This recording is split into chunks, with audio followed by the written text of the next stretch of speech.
What's up, D Nation? Nick Landry back for another 10K challenge hand by hand episode.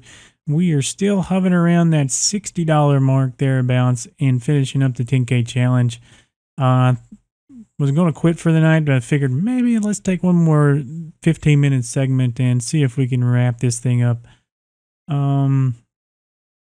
So our hands are not that good right now. Race 4 hearts, we're definitely going to play down here. And we had some players leave the table. This table has changed a lot. It's now got a lot of tight players acting before us, and then we got one loose player after us. So instead of playing a little bit more marginal hands, we're going to play a little bit tighter range now against them. And then open up to try to play against this guy here, and then get him to fold out some. By opening up a little bit wider range. If he does call, he is short stack, so he's going to call and fold out some of those.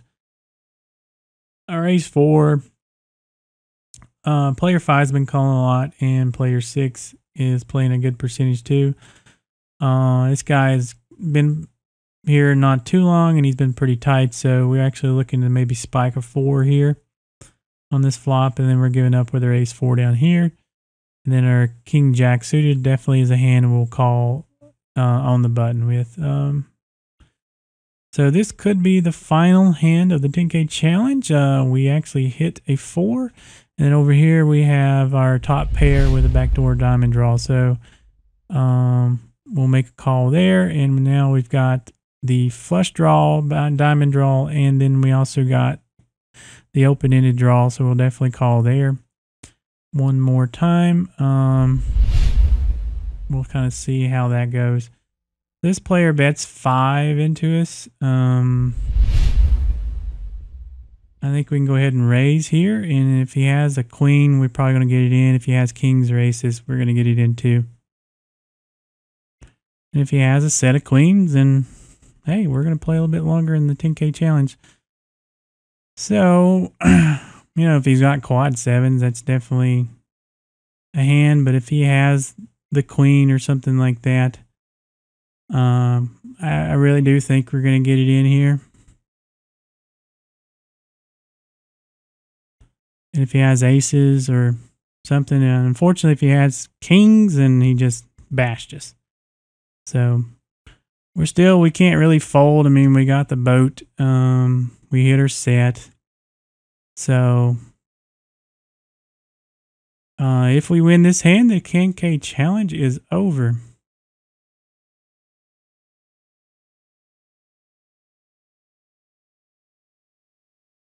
So did he have a set of kings? He had a queen.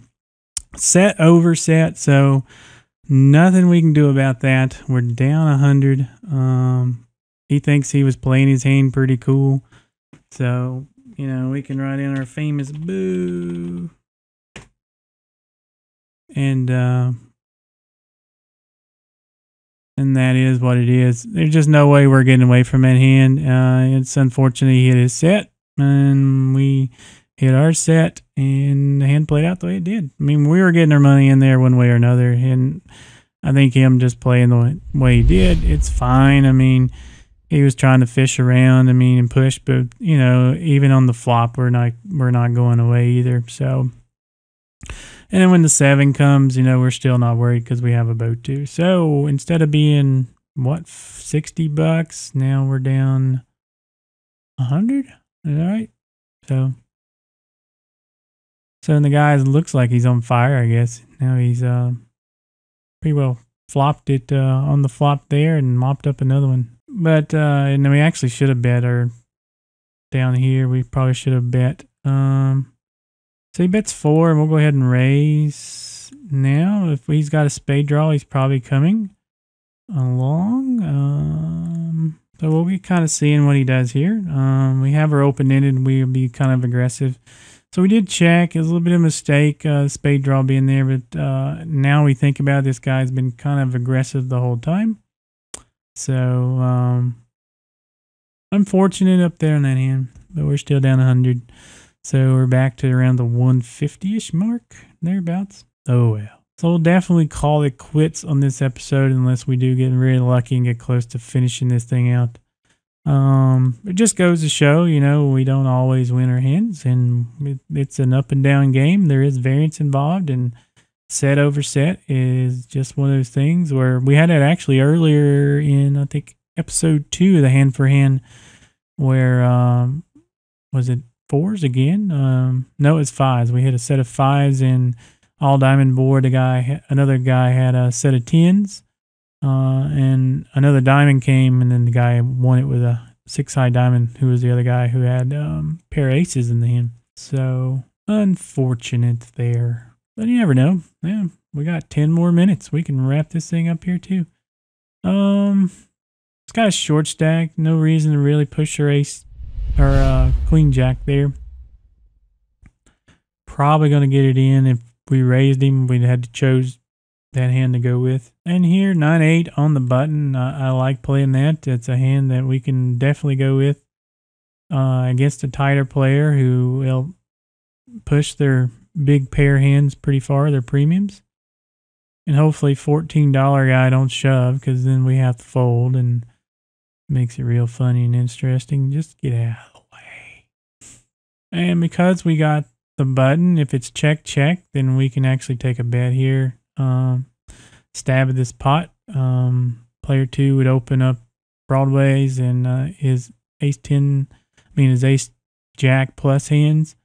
So, I mean, with him betting, he can win the pot there too, but because definitely his pairs are in there. But the 9-8 on the button, we'll definitely make that call. See, the thing is, I just don't want to end it for you guys. We want to give you more free episodes in this 10K challenge. So, you know, going up and down is good for you guys. Doesn't really bother me. You know, playing this stake is for the 10K challenge. You know, I play the higher stakes, so I spend, like I said before, about 4 to 5 hours a week playing this stake level, and I play, you know, the games and provide the upper tables. They're, you know, once you get up into the 5-10 range, there's not really but maybe 1 or 2 tables, usually like a full ring, and then the 6-man table going on. So playing there some, and then playing the 3-6 and the 2-4 table mostly. And then, of course, on those, there's usually like 3 or 4 sets of tables going on 3-6 and 2-4. And if you guys ever want to check me out, you can just plug on the VOD and look for player 2 on the 3-6 tables. Ace King, here we go. Maybe we can take a chunk out of that 150 again here. Good thing is player 6 has been calling a lot. He actually got out of the way, so we're probably just going to pick up the blinds here. We actually got a caller. This is a draw heavy board. It's kind of wet, so we're probably going to go ahead and bet. And look to pot control after this. You know, there's the, you know, open-ended. He's definitely calling with. And so we're just going to check behind. Again, nothing to really go too crazy about. And if he bets here, we'll just flat call it. He's going to bet his king, queen. I mean, if he has queen, jack, pocket queens. And then this guy up here is kind of aggressive, so we're going to call. And we still have a backdoor club draw. And we're just want pot control. He is aggressive, so we're checking to him. We want him to continue the bet. He could be betting a flush here, but it's highly unlikely. And then this guy is betting $6. And we get a caller down here on the bottom table. And here we're just calling. I mean, we only beat what we beat, and you know, we don't want to give him the chance to just kind of shove over the top. This guy shoves in on the end, so it pretty much tells us we were probably out-kicked to some form or fashion there in that hand. Or he could have had a set, I guess. And pretty self-explanatory. Ace-jack opening from the button. And again, this guy up here, he's always aggressive on 2 and 3 streets. So even if he would have bet the river there, I'd probably called it too. No matter really what his bet sizing was, I would probably even call it if he shoved all in, just because it wouldn't have made sense for him to do so. We're going to kind of isolate over this guy. He's been playing a few hands of late. And If he's got any over pairs, he's probably going to call. And then here we're going to actually open it up. So the ace is pretty good. I mean, again, that's a card where he might go crazy with here in a second. And 9-8 is definitely a hand that he would be in. And here we're just going to light bet it. And if he has an ace, he's probably going to call.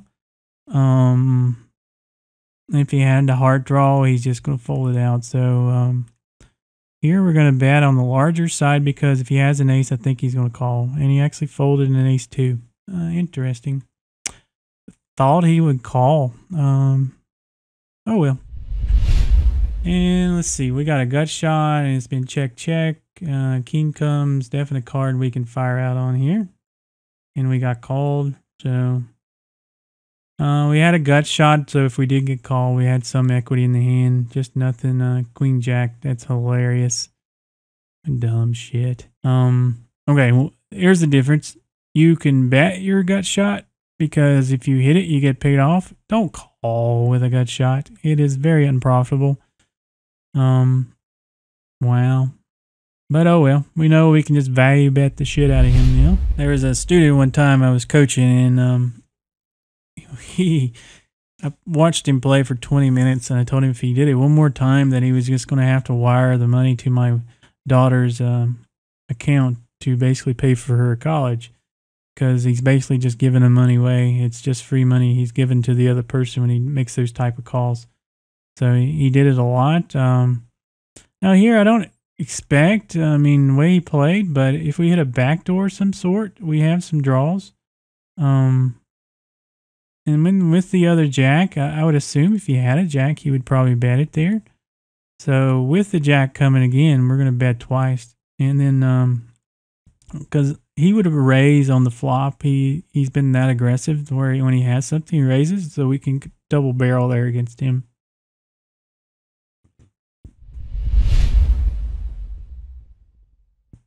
Now this guy's aggressive, and usually we would go ahead and raise, but I know he's going to call, and with our pocket twos, it's not going to play well against him because he plays very aggressive and calls a lot on the flop and turn.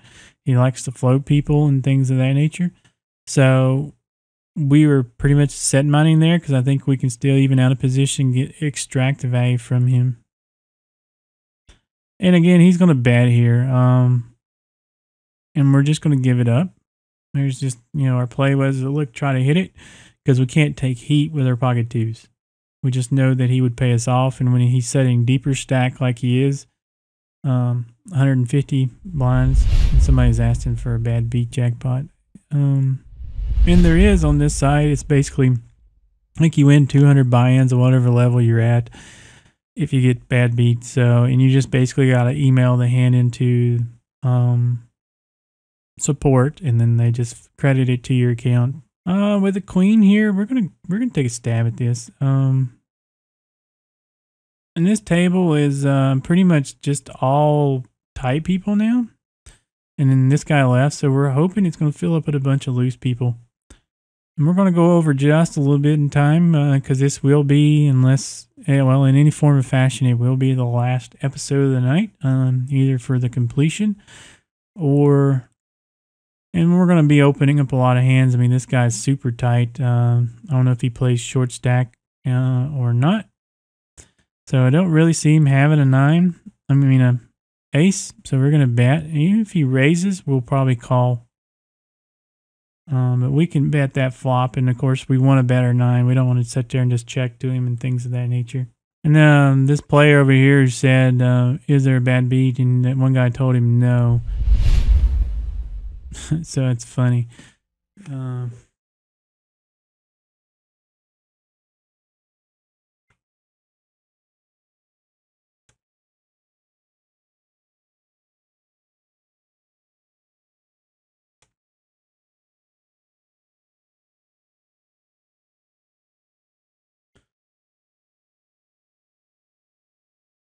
We're just telling this guy.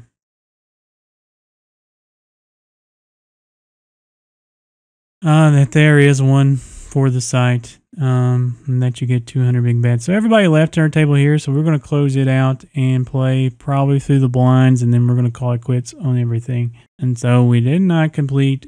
And that one guy says, oh, come on, there is not. But there is. So promise you there is a bag beat jackpot on here.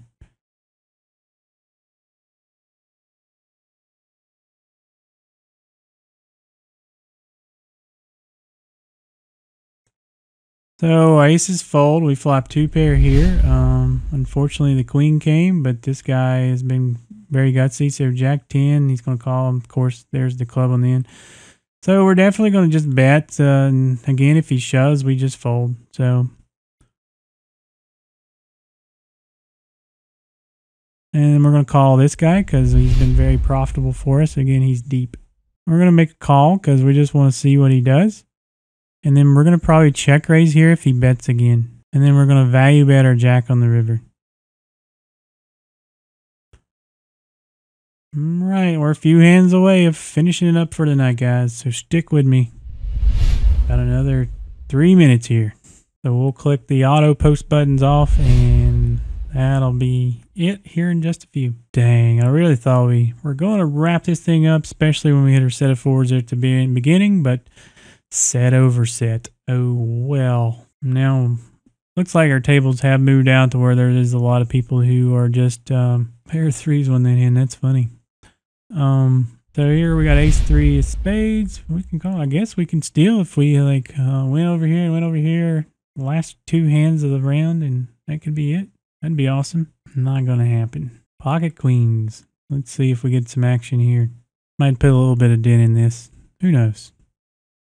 Our turn to hit a set. Oh, let's see. 9, 10's a nut. Again, we just value bet this guy. He calls. No reason for us to really. I mean, he has 2 pair. We're gonna bet half pot because if he has 2 pair, and there's the 10, we don't want to bet the river. So queen jack. We could have bet there, but it's just too ugly of a board to where. All right, guys. Well, that's it. So. Until next time, good luck at the tables.